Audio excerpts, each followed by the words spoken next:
મારો દીકરો કોઈ બુટલેગર નથી, કોઈ વ્યાજ વટાવવાનો ધંધો નથી કરતો કે કોઈને હેરાન પરેશાન નથી કરતો.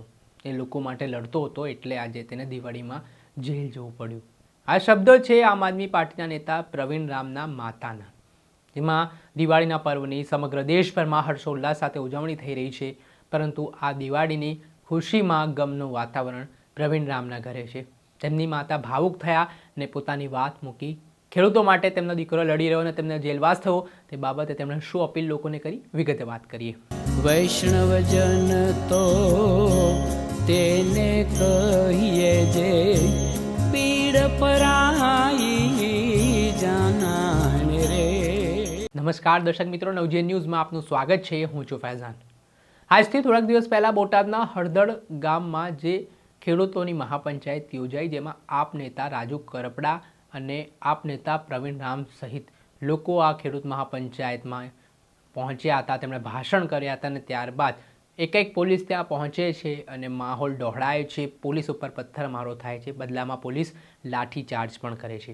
આ ઘટનામાં રાજુ કરપડા અને પ્રવીણ રામ સામે હત્યાના પ્રયાસનો ગંભીર કલમો હેઠળ ગુનો નોંધવામાં આવ્યો હતો.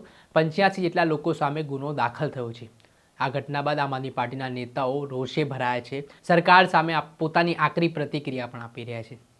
ત્યારે આ વચ્ચે દિવાળીનો પર્વ છે. દિવાળીના પર્વ એટલે કે ઉજાસનો પર્વ. તમામ જગ્યાએ આ પર્વની હર્ષોલ્લાસ સાથે ઉજવણી થઈ રહી છે. પણ આપ નેતા રાજુ કરપડા અને આપ નેતા પ્રવીણ રામને જેલ જવાનો વારો આવ્યો હોય, તેને લઈને તેમના પરિવારમાં હાલ ગમ જેવી સ્થિતિ છે.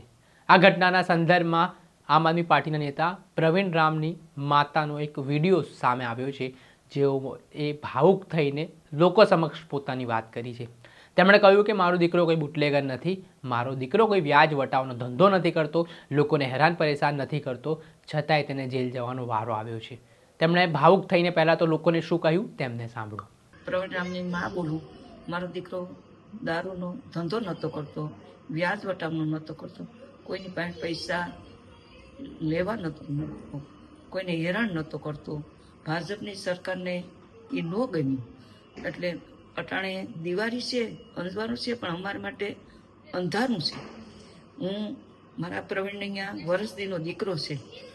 બધાના પોતાના બાપાને એમ થાય, પપ્પાને કે મારા દીકરાનો પહેલો જન્મદિવસ અમે ઉજવશું, તો મારો દીકરો અટાણે અહીંયા છે નહીં.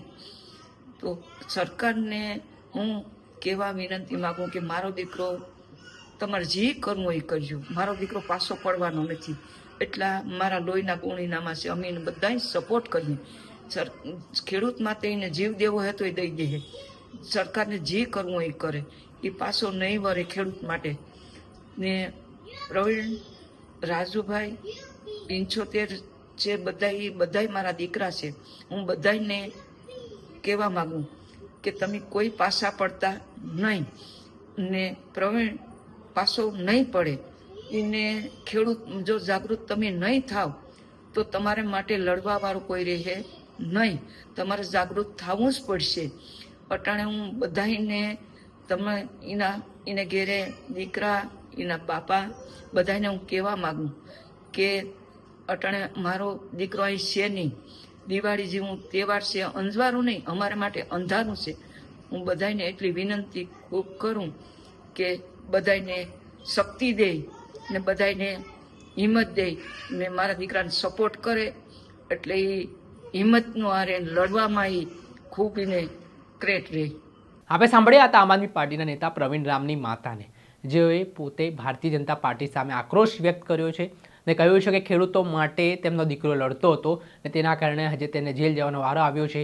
પરંતુ તેમણે હિંમતભેર વાત કરી છે કે તેમનો દીકરો આવી રીતે સતત લોકો માટે લડતો રહેશે અને તેમણે લોકોને પણ અપીલ કરી છે કે પ્રવીણ રામને સમર્થન કરે. ત્યારે જોવાનું રહ્યું કે આગામી સમયમાં કયા રીતની સ્થિતિનું નિર્માણ થાય છે.